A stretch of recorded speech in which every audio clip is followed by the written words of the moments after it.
عسلامة، شنحوالكم؟ شو تكونوا لاباس عليكم في صحة جيدة. عندكم صغيراتكم كل يوم يمرجوكم يا ماما اشري لي باكو شيبس، نحب ناخذ شيبس، وانتي تبدا خايفة على صحتها.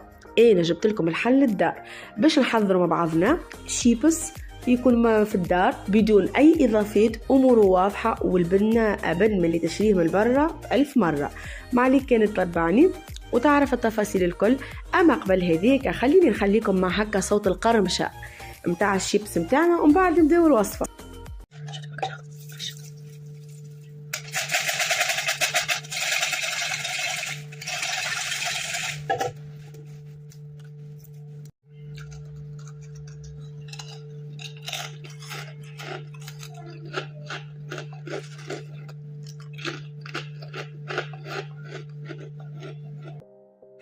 توا مادام كمان سمعنا صوتك القرمشة متاع البطاطا، وبخير ما نحكي لكم عاد على البنة متاعها. وراهي ماهيش فيها مطعم الزيت جملة، برغم اللي مقلية ماهيش في الفور، اما ما تقعدش فيها حتى قطره نتاع زيت. تو تبعوني تو تعرفوا كيفاه.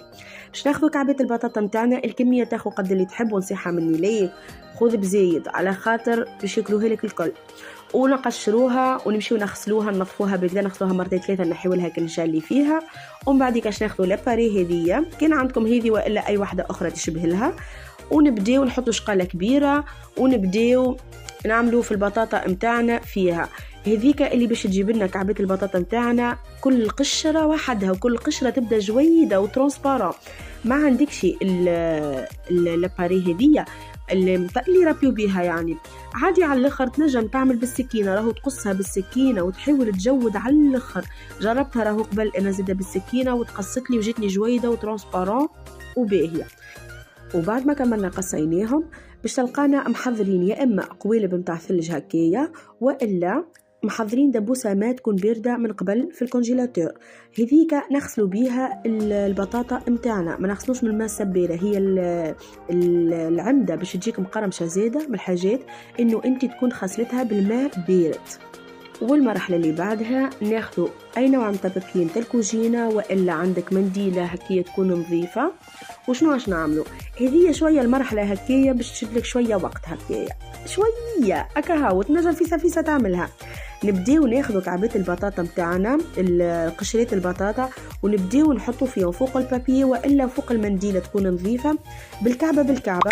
نحاولوا انه احنا نفرقوهم الكعبات الكل. هذه اهم عمليه باش تجيب لك البطاطا متاعك. اول حاجه تتقرمش فيها القرمشه، وثاني حاجه ما تشرب لكش الزيت. نحاولوا نفرقوهم الكعبات متاعنا الكل هكاكا فوق البابي ولا المنديله نظيفه، ونعاودوا نغطيوهم يا اما بنفس البابي والا بمنديله اخرى نظيفه، وننزلوا عليهم شويه حتى لين يشرب لنا الماء اللي موجود فيهم. وراهو العمليه هذه اللي يعني جست باش يشرب لنا الماء من با 3 ثواني 4 ثواني وسيبو، ما تخليهش برشا. تنحيهم كيما هكا، تنحي البابي وتلقى كعبات البطاطا متاعك، القشرات متاع البطاطا تلقاهم شيحين ما فيهم شي حتى قطره متاع ماء، وامورهم على العال. وبالطبيعه في الوقت هذا تلقانا محضرين الكسرول متاعنا. هو من المستحسن راهو مش في القلايه، لازم يكون في الكسرول خاطر يبدا هكا الزيت بزيد شويه باش البطاطا الكل تنجموا كيفاش تحركوها على راحتها. دونك نخليوه الزيت متاعنا من الاول يسخن بالكدا، ومن بعد نجربوا كعبه صغيره ونشوفوا اذا كان هكا في ساعه حمرتنا تلقاه الزيت اموره واضحه. نخليوهاش برشا راهو البطاطا متاعنا في وسط الزيت، ونبداو نحركوا فيها في نفس الوقت باش الكعبات متاعنا كلهم ياخذوا اكل حموره في ساعه ويطيبوا ويجي اللون متاعهم مذهب. بطبيعتي انا بديت نقلي هكايا، قليت هكايا قداش من كميه قبل، ومن بعديك بديت هكايا نصور لكم، قلت خليني نوريكم كيفاش تقليوها ونحطوها في الكسكيس. ومن بعديك شنو نعملوا راهو ما تتملحش من الاول، تتملح بعد ما تتقلى. بعد ما تتقلى تلقاوها لا فيها لا زيت، بالحق جربوها وعلى ضمانتي باش تلقاو فيها فما حتى نكته هكا تاع مطعم زيت ما تلقاوش فيها، بنينه على الاخر تتقرمش. وشنو تعملوا بالنسبه للفواحه نتاعكم حسب الاختيار، كسوسوا تنجموا تفوحوها بالملح اكاها، وكما انا هذه عملتها ملح اكاها، والا تنجموا تعملوها بالملح وشويه تكون سبايسي هكايا معاها شويه فلفل احمر كيما انتوما شنو تحبوا. وتوا وصلنا لاخر الفيديو.